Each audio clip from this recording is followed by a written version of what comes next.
अस्सलाम वालेकुम। मेरा नाम डॉक्टर नुमान अहमद है। मैं एक कंसल्टेंट साइकियाट्रिस्ट हूँ।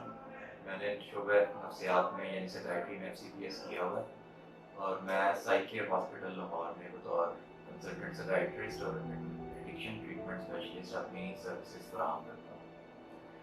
आज की वीडियो को बनाने का मकसद ये है कि एक नफ्सियाती बीमारी जिसको बाइपोलर डिसऑर्डर कहा जाता है उसके बारे में आगाही फराहम की जाए। बाइपोलर डिसऑर्डर एक ऐसी बीमारी है जिसको हम मूड डिसऑर्डर कहते हैं, यानी कि इंसान का जो मिजाज है उसके बीमारी है एक ये, जिसके अंदर जिस तरह मिजाज के दो रुख होते हैं, एक रुख उदासी या मायूसी का होता है और दूसरा खुशी का होता है। इसी तरह ये बीमारी भी बाइपोलर डिसऑर्डर यानी इस बीमारी के दो पोल्स होते हैं। एक तरफ उदासी या मायूसी का पोल होता है जिसको हम डिप्रेशन कहते हैं और दूसरी तरफ खुशी या तेजी की बीमारी कहा जाता है जिसको मेनिया कहते हैं। जैसा कि इसके नाम से जाहिर है, इस बीमारी में दो तरह की अलामात आती हैं। अमूमन ये बीमारी इसमें या डिप्रेसिव अलामात आती हैं जिसको बाइपोलर डिप्रेशन कहा जाता है, या बाइपोलर मेनिया कहा जाता है जिसमें तेजी की अलामात आती हैं, या एक बीमारी जिसके अंदर दोनों तरह की अलामात मिक्स आ रही होती है उसको मिक्स्ड टाइप बाइपोलर डिसऑर्डर कहा जाता है। डिप्रेशन की अलामात के अंदर उदासी, मायूसी, रोने की कैफियत, किसी काम को ना करने की चाहत या अपना रोज़मर्रा की रूटीन में इंटरेस्ट ख़त्म हो जाना, ये तमाम अलामात शामिल हैं। अमूमन इसके अंदर मायूसी के ख़यालात आने शुरू हो जाते हैं या मादी की बातों के ऊपर पछतावे के ख़यालात आने शुरू हो जाते हैं। इंसान का किसी से भी मिलने जुलने का दिल नहीं करता, अमूमन रोने वाली कैफियत पैदा हो जाती है और इसके साथ नींद डिस्टर्ब हो जाती है और इंसान अपनी रोज़मर्रा की एक्टिविटीज़ को परफॉर्म करने से कासिर होता है। जबकि दूसरी तरफ जो मेनिया है यानी तेज़ी की बीमारी है, उसकी अलामात में ज़्यादा खुशी आ जाना, ज़्यादा बातें करने का दिल करना, कॉन्फिडेंस एकदम से इतना बढ़ जाना, उसके बाद मस्बी रुझान ज़्यादा हो जाना, बाहर जाने का बहुत दिल करना, किसी हर वक्त किसी न किसी से मिलने जुलने का, कहीं सैर करने जाने का या पैसे ज़्यादा खर्चने का दिल करना, और वो ऐसी चीज़ों के ऊपर जिनकी ज़रूरत भी ना हो। ये मेनिया की अलामात होती है।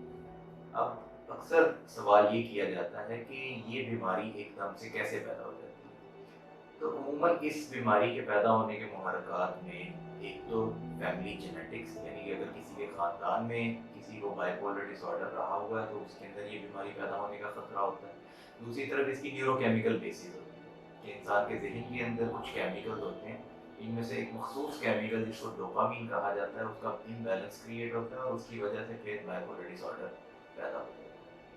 इसके अलावा कोई भी साइकोलॉजिकल स्ट्रेसर या सोशल स्ट्रेसर, यानी कोई ऐसा सदमे वाली खबर सुनना या कोई ऐसी लड़ाई झगड़ा होना या कोई ऐसा स्ट्रेस आना जो इंसानी जहन बर्दाश्त ना कर पाए, उसकी वजह से ये बीमारी पैदा होने का खतरा होता है। बाइपोलर डिसऑर्डर का इलाज किस तरह किया जाता है? तो जैसा कि मैंने पहले बताया कि ये एक मूड का डिसऑर्डर है जिसमें लो मूड की अलामात भी आ रही हैं और हाई मूड की अलामात भी आ रही हैं, यानी डिप्रेशन और मेनिया दोनों तरह की अलामात आती हैं। तो इसके अंदर दोनों तरह की अलामात को मुख्तलिफ तरीके से ट्रीट किया जाता है। यानी डिप्रेशन की जब अलामात आती हैं तो उसके अंदर एंटी डिप्रेसेंट्स जो कि ऐसी अद्वियात हैं जो इंसान का मूड जो है वो बेहतर करती हैं, उदासी मायूसी की कैफियत को ख़त्म करती हैं और उनके अंदर जो एनर्जी लेवल है वो बहाल करती हैं, उनके ज़रिए इसका ट्रीटमेंट किया जाता है। जबकि दूसरी तरफ जो मेनिया की अलामात हैं, न्यूरोकेमिकल्स या डोपामीन ज़्यादा होने की वजह से आती हैं, तो उनके अंदर ऐसी अद्वियात जिनको एंटीमेनिक्स कहते हैं या एंटीसाइकोटिक्स कहते हैं, और दूसरे नंबर पर मूड स्टेबलाइजर्स यानी कि मूड को मुतवाज़न रखने वाली अद्वियात, उनके ज़रिए इसका ट्रीटमेंट किया जाता है। अमूमन हमसे मरीज़ पूछते हैं कि इस बीमारी के इलाज का दौरानिया कितना है। तो मैं यहाँ पर ये बताना चाहता हूँ कि इसका कोई स्पेसिफिक या फिक्स दौरानिया नहीं है इलाज का, लेकिन अमूमन जो गाइडलाइंस कहती हैं ये इलाज चंद हफ्तों से लेकर चंद महीने तक चल सकता है, क्योंकि इसके अंदर पहले बीमारी को ठीक करना होता है और उसके बाद ठीक करने के फ़ौरन बाद दवाई छोड़ी नहीं जा सकती, क्योंकि उससे बीमारी के वापस आने का खतरा होता है। इसलिए उस इलाज को या मेंटेनेंस पीरियड को या मेंटेनेंस ट्रीटमेंट को कुछ अर्से तक चलाया जाता है और फिर आहिस्ता आहिस्ता दवाइयों की मिकदार में और तादाद में कमी की जाती है, और जब आहिस्ता आहिस्ता उनको कम करते रहते हैं तो उसके अंदर बीमारी के दोबारा आने का खतरा बहुत कम हो जाता है। लेकिन मैं यहाँ पर ये ज़रूर बताता चलूँ कि जब एक दफ़ा बाइपोलर डिसऑर्डर پیدا ہو جاتا ہے یا کوئی کسی انسان کو بائیپولر ڈس آرڈر ہو جاتا ہے تو ان کے اندر دوبارہ ان ایپیسوڈز کا آنا یا بیماری کی علامات کے آنا جو ہے اس کے چانسز باقی لوگوں کی نسبت زیادہ ہوتے ہیں۔ کچھ پیشنٹس ہم سے یہ پوچھتے ہیں یا گھر والے یہ پوچھتے ہیں کہ وہ کیا ایسی چیزیں ہیں جن کی وجہ سے یہ بیماری جو ہے وہ بار بار آتی ہے۔